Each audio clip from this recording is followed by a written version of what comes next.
दर्शनम्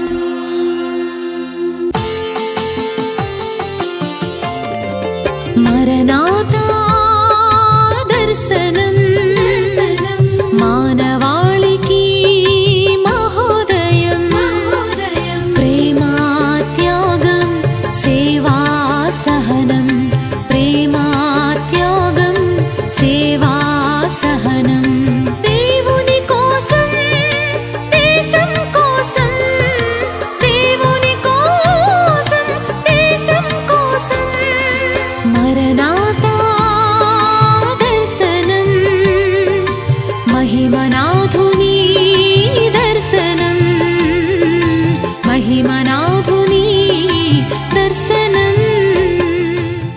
పరమదేవుని సాన్నిధ్యము నిత్యము నూతనంగానే ఉంటుంది. మహాపరాక్రమశాలి అయిన ఓ గొప్ప రాజు అంటాడు, చిరకాలము యెహోవా మందిరంలోనే నివాసం ఉందును అంటాడు. దేవుని సన్నిధికండి ఎన్నిసార్లు వెళ్ళినప్పటికీ, ఎన్నిసార్లు దేవుని వాక్కును విన్నప్పటికీ అది ఒక నూతన అనుభూతిని కలిగిస్తుందండి. శాశ్వత ఆనందాన్ని ప్రసాదిస్తుందండి. పరలోక ప్రాప్తినిస్తుందండి. ఆరోగ్యాన్ని, ఆనందాన్ని మీ సొంతం చేసుకోవచ్చండి. ఆర్థిక సమృద్ధిని ఇస్తుంది. ఇలా ఎన్నో ఆశీర్వాదాలు మీ సొంతం కావాలని ఈ కార్యక్రమాన్ని అందించుటలో మా ఉద్దేశమై ఉంది. మా నాన్నగారు గుళ్ళపల్లి మోజెస్ చౌదరి గారి వర్తమానానికి ముందు ఓ మంచి పాటను విందాం.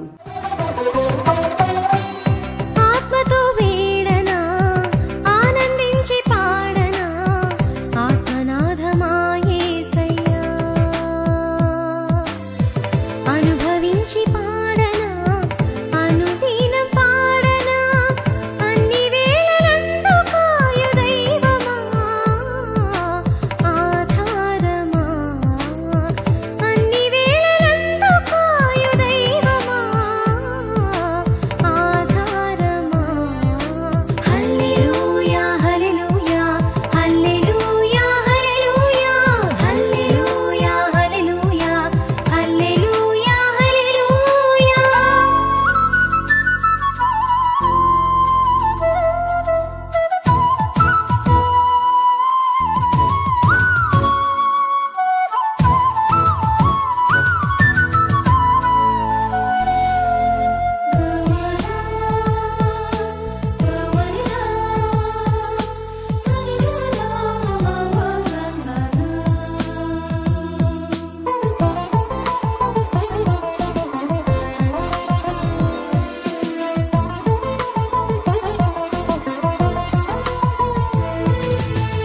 వత్సరములు గడచుచుండగా నీ కార్యమును తన పరచుము దర్శనమును విస్తరింపజేయుము.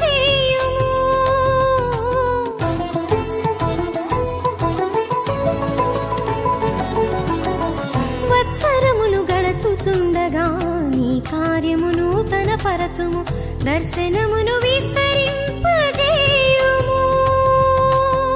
ధన్యుల జేయా దివ్యవరములను ధన్యుల జేయా దివ్యవరములను దండిగా కుమ్మరింపజేయుము దండిగా కుమ్మరింపజేయుము. హల్లెలూయా హల్లెలూయా హల్లెలూయా హల్లెలూయా హల్లెలూయా హల్లెలూయా హల్లెలూయా హల్లెలూయా.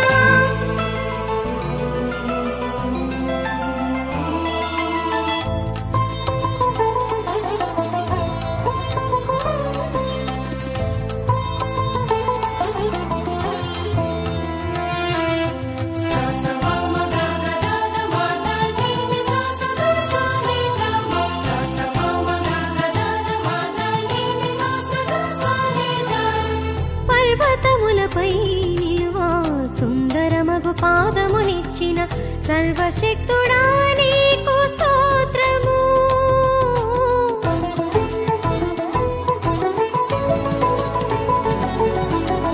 పర్వతములపై నిలువా సుందరమగు పాదమునిచ్చిన సర్వశక్తుడా నీకు స్తోత్రము. విశ్వమంత నీ వెలుగును పంచే విశ్వమంత నీ వెలుగును పంచే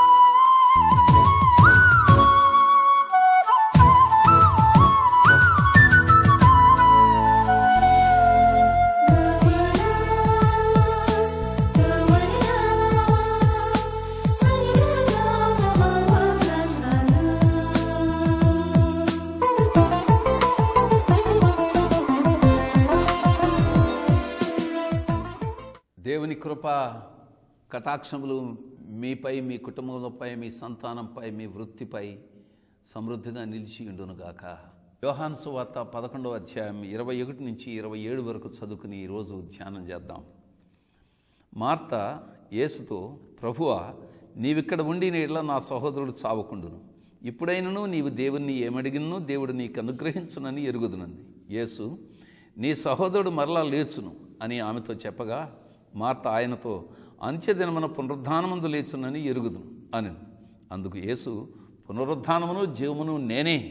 నా యందు విశ్వాసముంచు వాడు చనిపోయినను బ్రతుకును, బ్రతికి నా యందు విశ్వాసముంచు ప్రతివాడును ఎన్నటికీ చనిపోడు. ఈ మాట నమ్ముచున్నావా అని ఆమెను అడిగిన.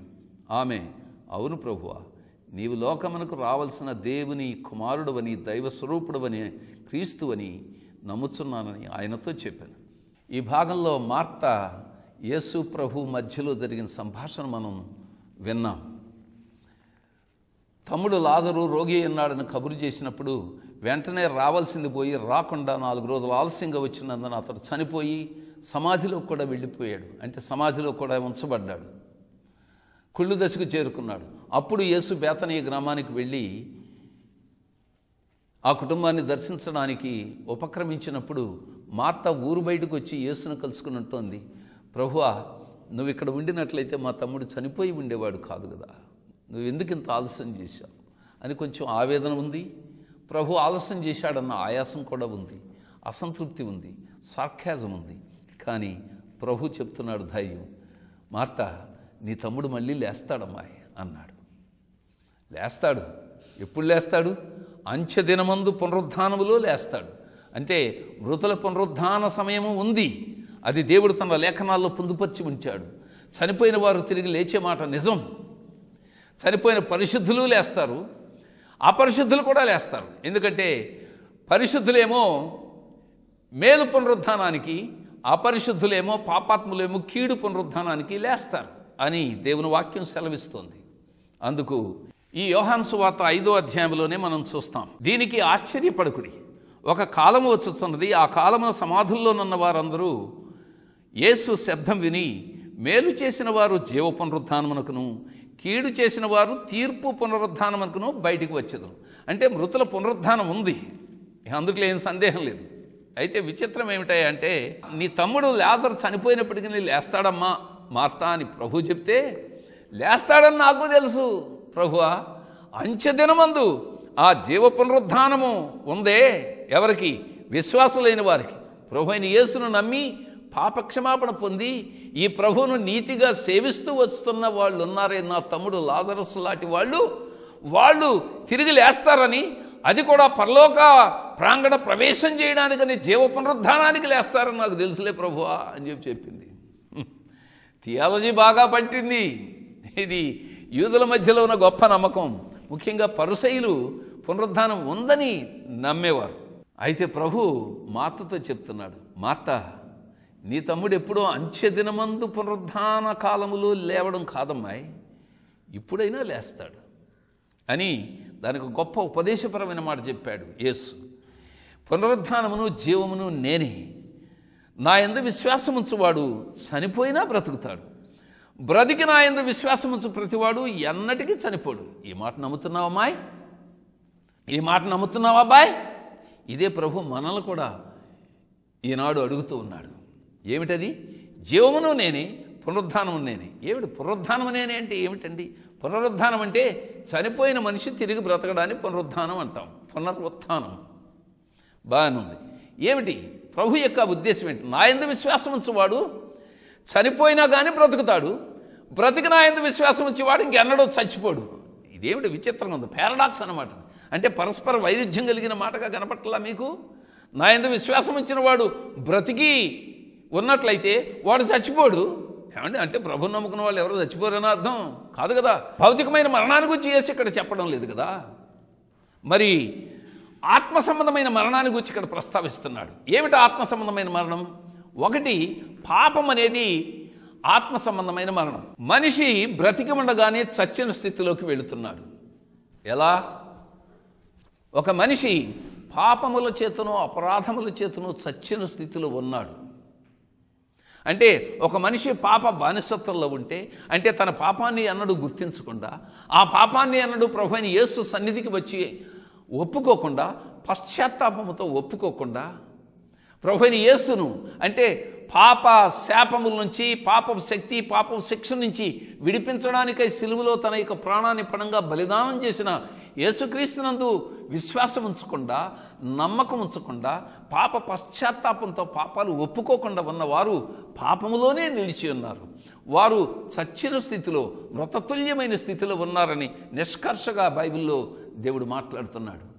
ఇదేమిటండి, పాపం చేసిన వాళ్ళు చచ్చిన వాళ్ళతో సమానులు అంటున్నారు ఏంటండి? అవును, జీవమునకు మూలమైన క్రీస్తు ప్రభు, జీవమును నేనే అని సెలవిచ్చిన క్రీస్తు యేసు ప్రభు నందు విశ్వాసం లేకపోతే నీలో జీవం ఉన్నట్లు కాదు. నీ పాపములో నీవు నిలిచి ఉన్నట్లయితే నీ పాపపు చూపులు, నీ పాపపు క్రియలు, నీ పాపపు భావాలు, నీ పాపభూయిష్టమైన ఆలోచనలు, తలంపులు, నీ పాపిష్టి క్రియలు, నీ పాపపు దురభ్యాసములు, వ్యసనాల బానిసత్వంలో ఉన్నట్లయితే, నీ కుళ్ళు బుద్ధుల్లోనే నీ ఉన్నట్లయితే, నీ పాపిష్టి బుద్ధుల్లోనే ఉన్నట్లయితే నీవింకా చచ్చిన స్థితిలోనే ఉన్నావని దేవుడు మాట్లాడుతున్నాడు. ఒకప్పుడు నేను ఇట్టి మరణ వ్యవస్థలో ఉన్నాను, మరణ స్థితిలో ఉండి నాశనానికి జోగుతూ ఉంటిని. ఎందుకంటే నాకు ఈ దేవుడు తెలీదు, నాకు ఈ ప్రభు తెలీదు. నేను పాపపు దురభ్యాసాలు, వ్యసనాల్లో పడి ఉన్నాను. అదే లోకమని, అదే జీవితం అని అనుకున్నాను. ఈ పొద్దు నేను మనవి చేస్తున్నాను, అయ్యలారా, మీరటి వ్యసన బానిసలై ఉంటున్నట్లయితే, రకరకాల అడిక్షన్స్కు నువ్వు బానిసమై ఉన్నట్లయితే, నీ పాపము నిన్ను పట్టి నిన్ను వేధిస్తూ ఉంది. కానీ ప్రభువైన యేసు నిన్ను పట్టిన పాపపు శక్తి, ఆ వ్యసన శక్తి ఉందే, దాన్ని, ఆ వ్యసన పాశాలను పటాపంచలు చేసి నిన్ను విడిపించాలని కోరుతున్నాడు. ఎందుకో తెలుసా? జీవమును నేనే, పునరుద్ధానమును నేనే. అంటే పాపస్థితి ఎందుండి నిర్జీవ స్థితిలో బంధితమై ఉన్న నిన్ను ప్రభువైన యేసు పునరుద్ధానం అందించాలని, అంటే తిరిగి ఆ పాప మరణ స్థితి నుంచి నిన్ను లేవనెత్తాలని ఆశిస్తూ ఉన్నాడు. ఈ ప్రభు నమ్ముకున్న కోటాను కోట్ల మంది పిరికి వాళ్ళు గొప్ప దీశాలు అయ్యారు. మీకు తెలుసా? పిరికితనం అనే చావు వాళ్ళని ఆవరించగా ప్రభువైన యేసు వాళ్ళని సంధించి, సందర్శించి వాళ్ళని ధైర్యశాలురుగా చేశాడు. గౌరవం, అభిమానం ఏమీ లేకుండా అస్తవ్యస్తమైన బతుకులు బతుకుతూ నమ్మకస్తులు కాకుండా అపనమ్మకస్తులై ఉంటున్నటువంటి వాళ్ళు, ఉద్యోగంలో అపనమ్మకం, వ్యాపారంలో అపనమ్మకం, కుటుంబంలో ఇల్లాల విషయంలో, ఇంటాని విషయంలో, సంతాన విషయంలో అపనమ్మకత్వం, ఇలా ఉన్న వాళ్ళ జీవితాలని ప్రభు అయిన యేసు సంధించి, సందర్శించి వాళ్ళని కడుంగడు నమ్మకస్తులుగా చేసిన చరిత్ర ఈ క్రైస్తవ సంఘానికి, క్రైస్తవ్యానికి, క్రీస్తు ప్రభుకు ఉన్నాయండి. హల్లెలూయా. ఒకప్పుడు వట్టి సందేహితుడు తోమా అనే ఒక శిష్యుడు, యేసు శిష్యుల్లో ఒకడు. కానీ అతడు గొప్ప ధీశాలి అయ్యాడు, గొప్ప నమ్మకస్తుడయ్యాడు. అసలు ఇంతెందుకు, భారతదేశానికి క్రీస్తు ప్రభుని సువార్త సందేశం తీసుకొచ్చిన వాడు కూడా ఆ శిష్యుడే. ఒకప్పుడు సందేహితుడు, కానీ కాలగమనాన సందేహాల నివృత్తి చేసుకుని ప్రభుని యేసును నమ్మి ఆ సువార్తను, ఆ సందేశాన్ని, ఆ ప్రభును మన దేశానికి మోసుకొచ్చాడు, తీసుకొచ్చాడు. ఆయన సువార్త సందేశాన్ని ఎల్లడలా వ్యాప్తి చేశాడు మొదటి శతాబ్దంలోనే, 2000 సంవత్సరాల క్రితమే.